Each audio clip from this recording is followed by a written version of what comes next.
and welcome back to the Entrust Summer Book Club. I'm Lauren DeVries, the Client Experience and Marketing Manager for InSolutions. And with me is Shay Pataja. You might recognize her from Prout Financial Design and New Retirement Radio, but Shay is also a life coach.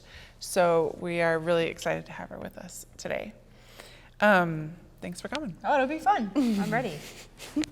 So Shay, self-care has become a buzzword, and actually sometimes it irritates me a little bit. Hashtag like self-care it's like everywhere. overdone. Yeah. But how are some ways that we can view it differently?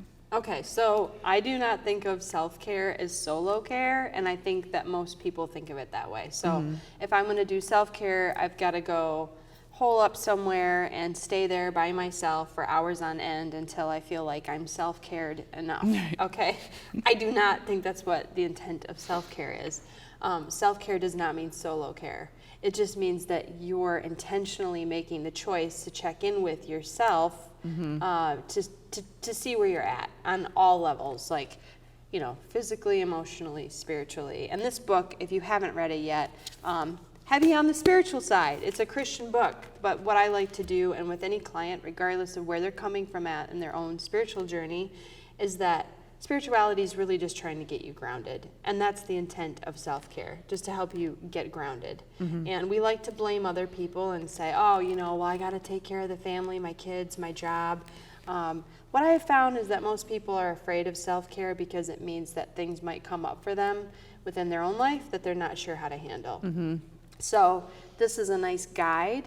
Get Your Life Back is a nice guide on how to check in with yourself. And just a little disclaimer here, I had a very difficult time finding the time to read the book. So if that tells you anything, this book in and of itself is a little bit of self-care because he really slows you down and brings you into moments and that was difficult for me to enter into the book that way. But as a coach, that's what I do, is I really help people check in with themselves, figure out what it is that they're trying to accomplish. Do they have clarity on that? And then how do we get them there? So my husband, Steve, and I love the show Alone. And it's 10 people who are dropped off at various spots in the middle of nowhere. Usually it's like way north in Canada. And they see how long they can stay out alone. Like make their own structures, gather their own food, like they're literally by themselves. Taking care of themselves, which is not that kind of self-care, but but because they're alone with themselves, a lot of stuff comes up. And it feels like when the pace of life is so fast, we don't get the chance to think about hard things, or there's just so much noise, and sometimes we do it on purpose. Like we insulate ourselves. Yeah. Like either by scrolling social media or by packing in all the activities, and then we don't get a chance for all those things to bubble up that we need to deal with. Well, what happens with most people is something major happens. So if you go at that pace for a really long time, your spouse comes to you and says, well, I want a divorce. Yeah. Your body screams at you and you now have an autoimmune disorder. A lot of things, if you don't stop to take the time and check in, life will do it for you, and it's usually unpleasant. And so last year we had COVID happen, right? Well, I remember watching the news in January and thinking, oh, well, that's really awful in China. That will never happen here. Yeah, we'll never be wearing masks everywhere. I won't have to work from home. That wasn't even on my radar. So COVID happens, and yes, everything got to slow down, and people would confess to me, I hate to admit this, I hate to admit it, because people are getting sick and dying, and this is a pandemic, but the pause needed to happen in my life. And so what I want to talk about today a little bit, if we can, is what parts of your life paused during COVID that you would like to keep that way. And you want to keep those practices going because you realize they were really helpful for you. And last year, that's what happened. Most clients I've ever had, because people had time to stop, check in with themselves, and then figure out, what do I do with all the information that came up? And how awesome is that, right? If we're going to look for silver linings in what was a really terrible year, let's find them Yeah. by all means, and make jewelry out of it, because it was tough. Yeah. Personally, I just was diagnosed with Hashimoto's, which is a thyroid disease, an autoimmune condition. And it is surprising to me how in the books that I'm reading about it, MDs are saying you can't heal from this just by taking a pill or just by changing your diet. You have to change your lifestyle too. You have to put some practices into place, like a pause, like some meditation time, like being quiet, like going for a walk, you know. Well, stress is what makes us the most Yeah. sick. And Yeah. so that's what he's trying to get at with this book, is how Exactly. can you build in. He does the 1-minute pause, and there's an app for that, of course. And I've used it, and it's great. There you I go. like it. Yeah. There's the Calm app, there's Abide, that's a Christian app for meditation and prayer. So there's ways to do that where you are stopping and building into your lifestyle a way to check in. Yeah. And I think it's really important. And then if you have tools to deal with what comes up, one of those tools is hiring a coach. One of those tools is having a therapist. Yeah. So again, self-care does not mean solo care. It means that you're taking the time to check in with yourself. So, Yeah, even if you have an Apple Watch, it'll remind you to breathe, oh, which is kind of nice. there you go. And I'll echo that the coaching thing. I started coaching in January. I'll be 40 this year, so it feels like, and my husband gives me a hard time that I'm like taking this 40-year thing Too seriously. too seriously. But I really feel It's a like triggering event it's a for year, you. okay? And I started life coaching in January, and I always thought I could like, I read a lot. I like to do it on your learn. own. You do Yeah, it on your like own, yeah. But it has been revolutionary to have someone else come in and say, well, what if you did it this way, or what if you looked at it this way? And Shay and I are going to do some coaching too, which I'm looking forward to Yeah. soon. But I would echo the importance and the value of having someone else alongside speak you. into your life. Yeah. Yeah, and it's fun. On Yeah. top of it, it's fun. So, Yes. So let's talk about some ways that we can put some buffer in. One is our physical spaces. And I thought this quote was really good from the study guide, actually, that accompanies this book. John Eldredge says, a list called The Daily Routines of Geniuses, published in Harvard Business Review. The author compares the schedules and lifestyles of 161 painters, writers, and composers, as well as philosophers, scientists, and other exceptional thinkers, and discovered they all shared some things in common: a workspace with minimal distractions, a daily walk. Many would write in the morning, stop for lunch and a stroll, spend an hour or two answering letters, and knock off work by 2 or 3 in the afternoon. A clear dividing line between important work and busy work, and limited social lives. That sounds really nice to me. Doesn't that sound really nice to you? well, okay, so we're talking about building in routines and habits that are useful for you. Yeah. And these are people who are thought leaders, is what we Yes. would probably call them on LinkedIn now. These are thought leaders, people who are trying to get ahead. The same is true for entrepreneurs or moms, Yeah. dads, trying to keep their sanity. And so one thing that happened with COVID is people started working from home. Where do you put the office? The amount of Zoom calls I had with people in their bedrooms was alarming. All of a sudden, you're seeing people's private lives. Yeah, I'm like, okay, this is feeling personal. This is feeling real personal. So that's what happened. That's just the reality of learning to create a space. But you got to create a space where you feel like you can explore without sounding super cheesy, which is almost impossible for me at times, space within yourself. So where do I feel like I have the least amount of distraction, or I can just check in? Listen, I'm a single woman with a dog, okay?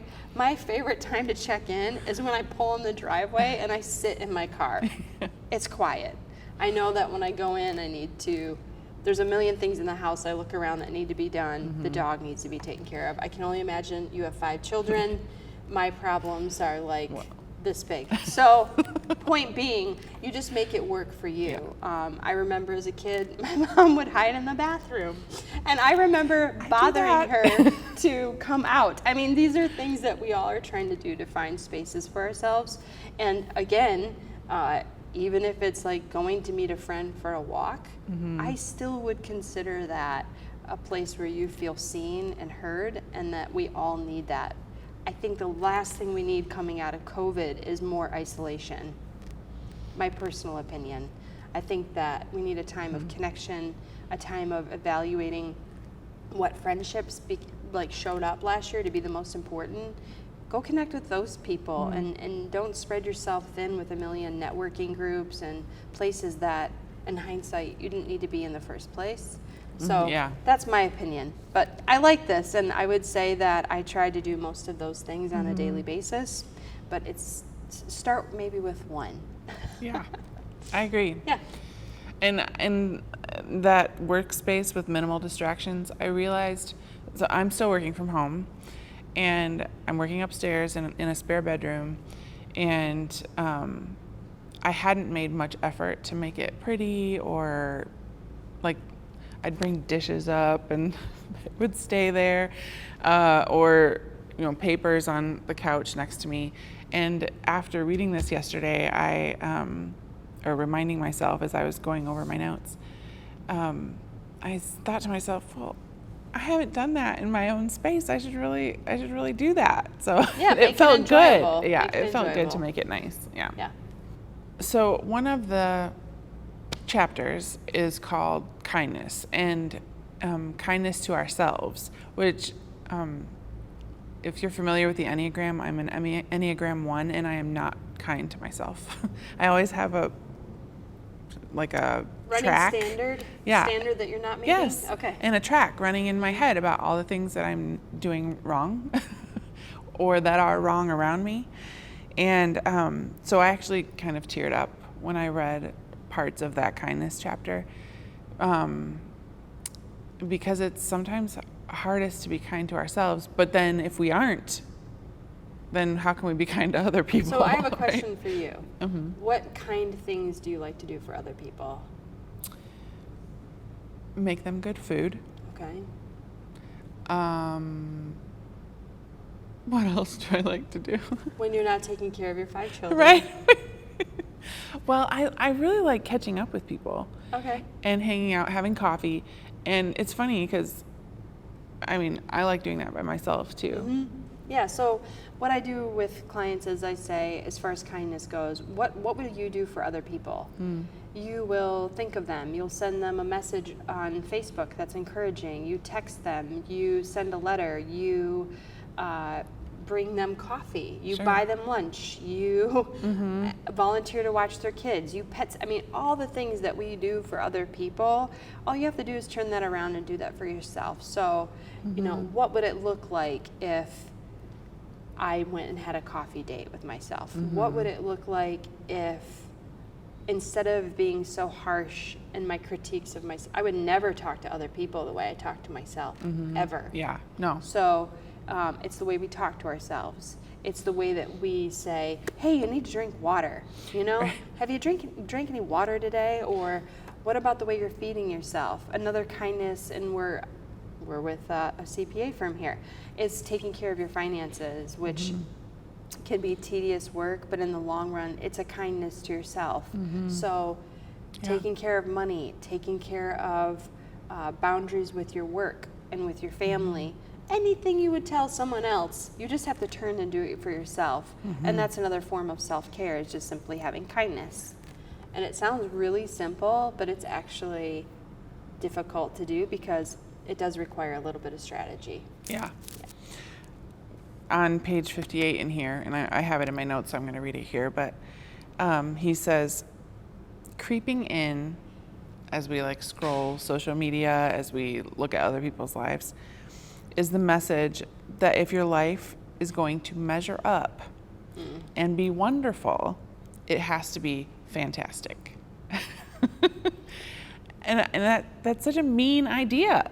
It's You mean. know? Yeah, that's mean. We're being right? mean to ourselves, essentially. Well, and we do it to ourselves, right? So we Yeah. like to get on social media. We like to see what our friends are doing. We like to watch these extreme videos. So he uses that example of like, it's no longer extreme to jump out of a plane. You have to jump out of a plane without a parachute and catch it midway down. And then, oh, your buddy needs to film it. And then somehow, Yeah. you land on a sailboat and sail across the Atlantic Ocean. Like, it's crazy. We were trying to constantly one up.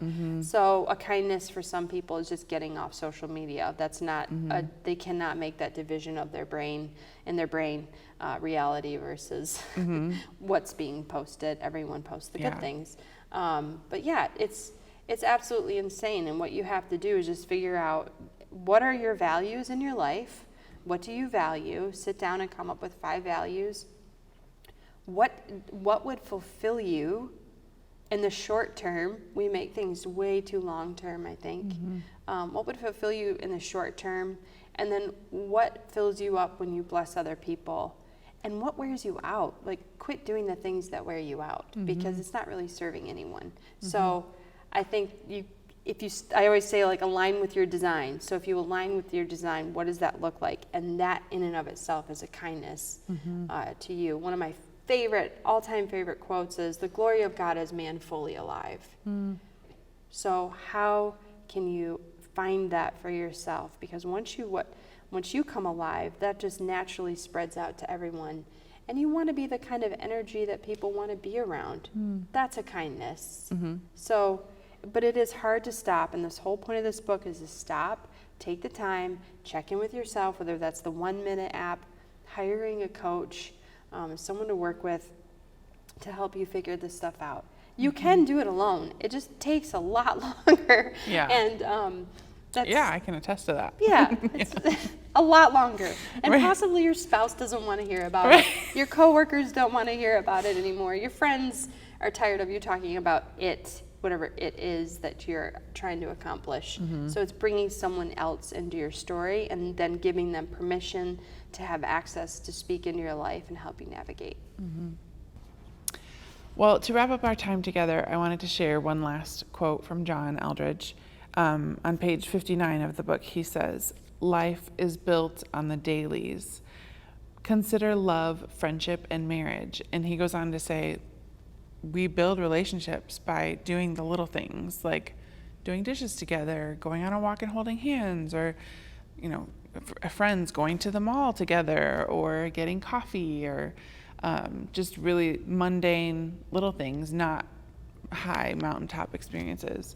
So I think that's important to keep in mind. Yeah.